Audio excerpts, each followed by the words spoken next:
जय जगन्नाथ मु दिवाकर दास आपण मानक प्रणाम करुच्ची।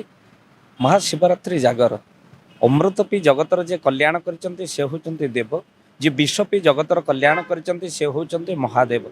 देवता मानकर गुरुंकर आज दिन होची उपासनार एक स्वतंत्र दिन। जेतबळे हलाहल विष को समुद्र मंथन जो विष बाहरिला ताको देवदेव महादेव पान करी अचेत होई पड़िले। सारा राति तमाम माँ पार्वती शिवंकर जाग्रत पई उपासना करथिले आजिर दिन।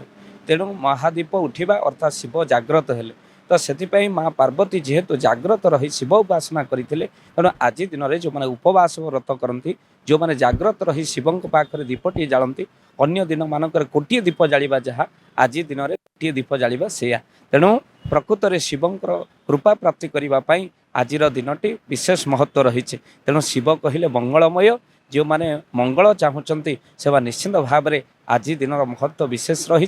से माने मंदिर जातु महादीप उठा पर्यंत बा चारि प्रहर जो पूजा रही निश्चिंत भाव में दर्शन करने सहित ओम नमः शिवाय ए मंत्र को जप करंतु शिवंकर बेढ़ारे बसी प्रदीपटी जालतु आउ यार महत्व रही शिवंकर प्रसन्नता आपण निहाती भाव में आज दिन जो मैंने उपवास व्रत करती से माने शिव कृपा प्राप्ति करते। जगत भितर आपण मैंने देखिए शिवं परिवार कौटी आपण देखिए भगवान रामचंद्र पूजा पाइले किंतु पुत्र लवकुश कोटी पूजा पाइबे आपण देखिबे।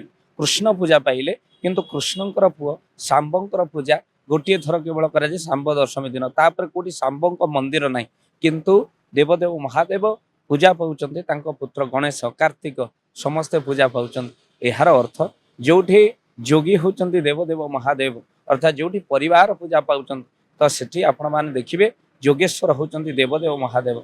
आपणकर उत्तर दिगरे रहिले हिमालय उत्तर होचंती दिग होचंती कुबेरंकर स्थान तेणु घरर उत्तर दिग सब परिष्कार परिच्छन्न रखिए जहाँकर शिवंकर कृपा आपण प्राप्ति करेंगे। खाली सेतिक नुह जो माने देवदेव महादेवंकर ये पूजा अर्चना करें से धला वस्त्र पिंधि पूजा कले उत्तम फल प्राप्ति करते। जदि विवाह आपणकर हेउनी संतान संतति असुविधा होउची आपण शिवंकर उपासना करन सोमवार व्रत करन खाली सेतिक नुह 16 सोमवार व्रत करने सहित आपण एक पारदर शिवलिंग टी मात्र 4 आंगुलीर शिवलिंग जदि उत्तर कोण रे आपण रखते शिवंकर कृपा से घरे वर्षे कहीं शिवंकर बंधु होचंती कुबेर कुबेरंकर कृपारु आपण घरे केबे भी धनर अभाव हुए ना।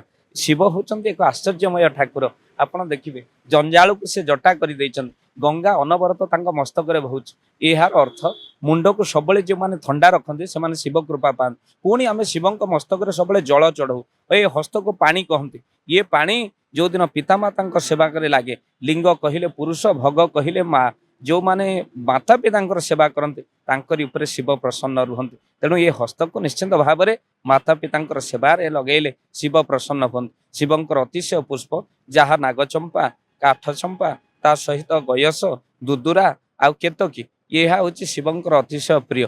तेणु निश्चिंत भाव में आपण माने आज दिन में जागर रे महाशिवरात्रि जागरे आज शोइले अपराध आज जाग्रत होबार समय तेणु समस्त ओडिशावासी आपण निश्चिंत भाव में शिव पूजार महत्व संपर्क तो जानिले। शिव कहले मंगलमय सत्यम शिवम सुंदरम जी सत्य कहे जी शिव मंगल अन्यर चिंता करे से सबल सुंदर यह ही शिव तत्व। देखंतु देवदेव महादेव होचंती जोगी जीवन शेष होचे श्मशान कहीं मर्त्य मंडल देह बई देवता होइले मरई जे जन्म नई से निश्चिंत भाव में मर त्यागर प्रतीक होचंती प्रभु देवदेव महादेव। तेणु जीवन में त्यागर आवश्यकता आज भोग समस्त करुँच शिव किंतु त्यागर ठाकुर जो मैंने शिव उपासना करते जीवन त्यागमय हो जाए।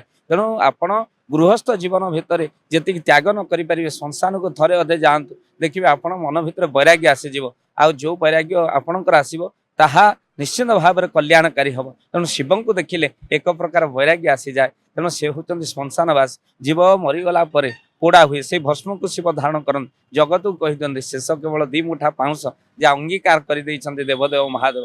तेणु भागवत बड़ सुंदर भाव में कही जे संसार देह बहिले निश्चय मरी संसार नुहे कहारी ए कथा को शिव श्मशान रही जगत को जनाऊँच जे दिना दिने आमको मशाणी की आसवा पड़ो। माँ पार्वती पचारि प्रभु इंद्रंक इंद्रपुर ब्रह्मांक ब्रह्मपुर विष्णुक वैकुंठ आम ये मशाणी शिव कहले ब्रह्मा देह छाड़िले कौटी की जीवे ना श्मशान को विष्णु देह छाड़िले ना जगन्नाथ देह छाड़ुंट कोईली वैकुंठ जाऊँच आम देह छाड़िले कुआड़े जीवा ना आम तो अलरेडी मशाणी दे अच्छा तेणु मशाणी जगह किणतु आज्ञा आम दिना दिने मशाणी की जावा जिते गर्व अहंकार जिते आकाश को लगेवा कोठा सब दिना दिन आज्ञा माटी मिशीज तो से मशाणी को भल पातु आउ एबे एमिति हेलानी मशाणी बारंबार मरिबा को इच्छा हबो काहेकि ना घर एबे मशाणी हे गलानी मशाणी रे एबे घर तयारी होउछ सृष्टि बदली जाइछ तेणु शिवंकर अनुभव श्मशान करा हुए कहीं समस्ते भोगी हेले शिव होचंती जोगी जय जगन्नाथ।